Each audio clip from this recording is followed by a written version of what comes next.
मित्रांनो, हे आहे आपलं अंजीरचं झाड आणि या अंजिराच्या झाडावर आपण गुट्टी कलम केली घेतली काही 2-3 याला.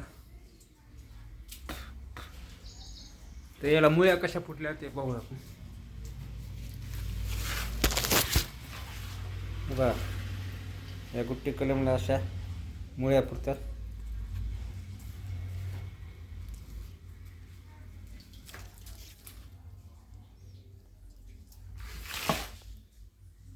आणि हे मग ही पिशवी फाडून आपल्याला कॅरीबॅगमध्ये लावायचं.